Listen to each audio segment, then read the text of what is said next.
este es un tema muy importante que se ha venido debatiendo al interior del gobierno, al interior de Alianza País. Y yo diría que es un tema que todavía está en construcción, pero yo creo que muchas luces al respecto nos da la nueva constitución que la trabajamos en Montecristi.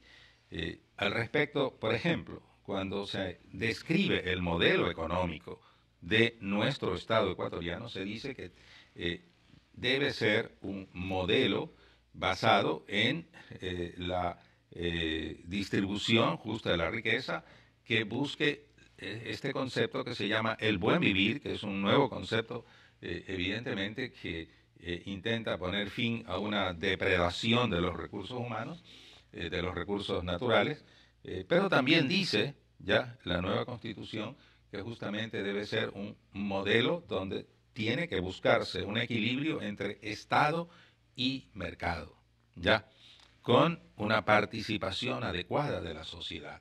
Y en muchísimos artículos de la nueva Constitución, obviamente, se va describiendo una serie de aspectos donde se le da un papel importante al gobierno, digamos así, y al gobierno central, especialmente en lo que puede decirse los aspectos de regulación, los aspectos de normatividad. Netamente como regulador de la actividad económica. Así es, pero no ni de ninguna manera como el único que va a desarrollar actividad económica, ni el único que va a manejar recursos y manejar riqueza. Dentro de esta conceptualización no podríamos enmarcar la posibilidad de que se den en un momento dado la transferencia obligada u obligatoria de los medios de producción privados hacia el Estado por necesidad ideológica, básicamente. O sea, de ninguna manera. Por lo menos ese nunca fue la intención de los que impulsamos este proyecto de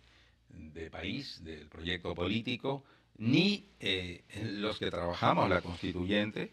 En la constituyente, si usted lee la constitución, de ninguna manera la nueva constitución no responde a un esquema centralista. Hay una serie de títulos muy importantes como el de la descentralización, por ejemplo, el de autonomías y descentralización de la organización territorial, justamente que yo asumí, tuve que ser presidente de la comisión de este tema en el periodo de la Comisión Especial de Fiscalización, es decir, donde da una idea importante de los aspectos que deben centralizarse. Ahora, otra cosa es que evidentemente ha habido una serie de excesos desde el propio gobierno que tienden a desarrollar una visión concentradora del poder. Y yo creo que eso no es correcto. Yo creo que esas situaciones hay que irlas superando.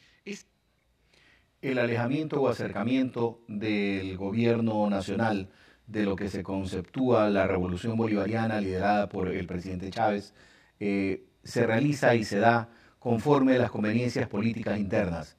Si es necesario crear una confrontación, se ha visto que se produce un acercamiento, y si es necesario obtener algo del sector industrial, del sector económico de más fuerza, se producen alejamientos. Esto está marcando definitivamente la política interna y es uno de los hechos que hay que dejar en claro a partir de lo que se acaba de afirmar en la entrevista que acabamos de ver. Pero sin duda alguna el hecho de mayor relieve durante el 2010 fue el levantamiento policial que dejó 5 muertos. Un presidente con síntomas de asfixia se movilizó a la fuerza élite de la Policía Nacional, enfrentándola contra sus propios compañeros y con grupos especiales del ejército, que entre sus filas contó irónicamente a la hija del expresidente Lucio, curiosamente inculpado como líder e instigador del nunca aprobado intento de golpe de Estado, y que puso al Ecuador en la primera plana de los periódicos de todo el mundo. La rebelión policial se constituyó como el capítulo más trascendental de la vida política del país durante el presente año, mientras el presidente Correa asegura que fue víctima de un intento golpista sin haber encontrado culpables, aparte de una veintena de policías detenidos con juicios de variada índole, de los cuales algunos ya han sido declarados nulos. Unos analistas, como el doctor Jaime Amerval, argumentan que la estabilidad del gobierno nunca estuvo en peligro, y así lo afirmó en un programa de mesa de análisis. En la Avenida de las Américas, al norte de Guayaquil, se concentró la protesta de los policías. en esta arteria interrumpieron el tránsito vehicular y, como algo insólito, compartieron la exigencia de mejoras salariales junto a los estudiantes de los colegios Simón Bolívar y Aguirre Abad. Inclusive les facilitaron las llantas para fortalecer el cierre de esta importante vía de la ciudad. Los uniformados escucharon atentos las informaciones que proporcionaban los medios de comunicación sobre la protesta que se realizaba en la capital, donde se encontraba el presidente de la República, Rafael Correa. El comandante de policía de Guayas, coronel Joel Oaiza, esperaba órdenes para retomar los patrullajes, considerando las noticias de saqueos registrados en varios sectores de Guayaquil. Lamentamos una de las consecuencias que no estaba previsto, no ha habido mala intención, simplemente una paralización del trabajador, del servidor público policial. Doctor Damerval, considerando que usted está, creo que se ha identificado con el otro lado de la orilla política del gobierno actual, ¿usted este hecho de levantamiento de la asonada policial, cómo lo califica? ¿Como un golpe de Estado? ¿Como un intento de golpe de Estado? ¿O un simple movimiento de inconformidad entre las filas policiales? Es lo que dijo la ministra Solís, simplemente un motín, es decir, la rebelión de un sector de los burócratas. Es decir, no es un golpe de Estado, por lo menos en lo que conocimos. Pudo haber derivado de un golpe de Estado, pero lo que hemos conocido no es un golpe de Estado. Porque el golpe de Estado, pues lo que pretende es cambiar los dignatarios del Estado. Y nunca se oyó que se pretendiera cambiar al presidente de la República, ni al presidente del Congreso, ni al presidente de la Función Judicial, ni al presidente de la Corte Constitucional.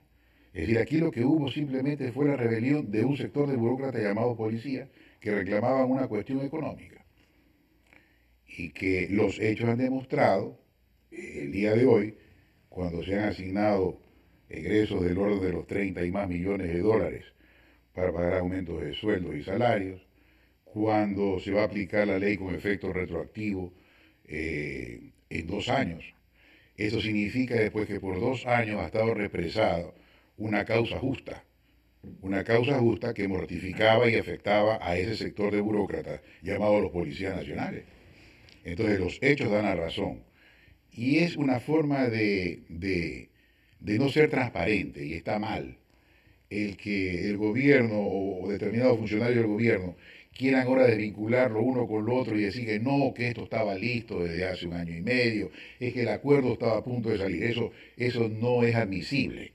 Los hechos demuestran de que allí había, en cualquier caso, represado una causa justa de carácter económico que afectaba simplemente a unos burócratas llamados policías nacionales. Ahora, que ellos lo que hicieron ya lo vamos a analizar después. Pero usted me ha preguntado eso y esa es mi respuesta. No fue un golpe de Estado.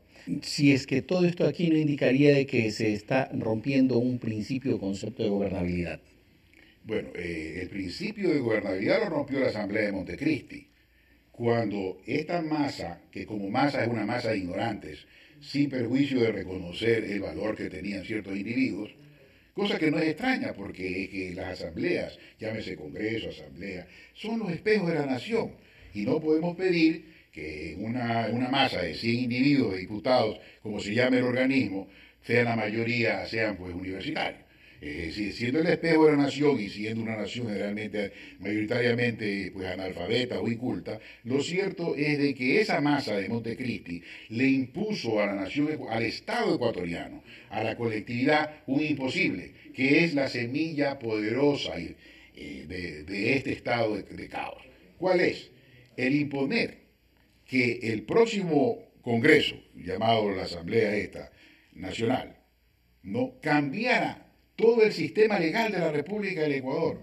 Decenas de leyes que tienen que ser expedidas dentro de 1 año, con un plazo determinado. Es una tarea imposible. Cualquier abogado lo aceptará.